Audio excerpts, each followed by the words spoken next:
દીકરા મારા એટલા છે વાલા અને એટલું અમે જેમ કહીએ એમ કરે છે એનો મને આનંદ છે. તો આવા દીકરા એટલે તો બધા છીએ. દેજો અમારી ઘરે આ દીકરીઓ આજે આવી છે ને એ અમારી હોનલી જેવી જ છે. અમારે હોનલી જ છે. અમારા ઘરે અમારી દીકરી ભલે જ આવે છે. તમે વિચાર કરી શકો છો કે માયાભાઈ આહિર એક ટાઈમની અંદર ગાર કરેલી હોય ને ઘરમાં એ ઘરમાં રહેતા હતા. અને મિત્રો વાત કરીએ તો સોશિયલ મીડિયાની અંદર ગઈકાલે તેમનું ઇન્ટરવ્યૂ લીધું હતું અને તે મિત્રો વાત કરીએ તો રડી પડ્યા હતા. જે આ વાત કરીએ તો માયાભાઈ આહિર છે એ તમને લોકોને ખબર છે કે સામાન્ય પરિવારમાંથી આવતા હતા.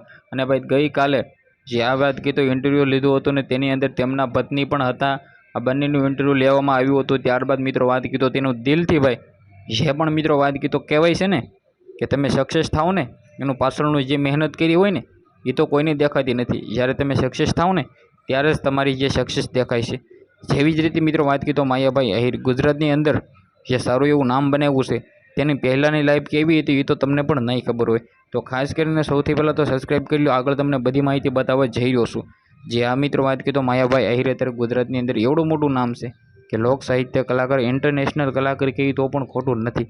પરંતુ મિત્રો વાત કરીએ તો તેમના જ દીકરાના લગ્ન થયા છે ત્યારે મિત્રો વાત કરીએ તો સ્કોર્પિયોનો લાઈનો અને મિત્રો હેલિકોપ્ટરની અંદર જાનો ગઈ હતી. તો મિત્રો માયાભાઈ આહિરની જે પહેલાંની મિત્રો વાત કરીએ તો લાઈફ હતી ને અને અત્યારની લાઈફ જુઓ. તમે મહેનત કરો ને તો તમારીથી બધું થાય છે.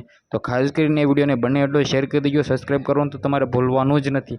કારણ કે ભાઈઓ આપણી યુટ્યુબ ચેનલની અંદર આવા નવા વાયરલ ટોપિકના વિડીયો સૌથી પહેલાં તમને જોવા મળતા હોય છે. હવે આજના વિડીયોમાં આટલી જ માહિતી. આપણે એક નવા વિડીયો મળીએ.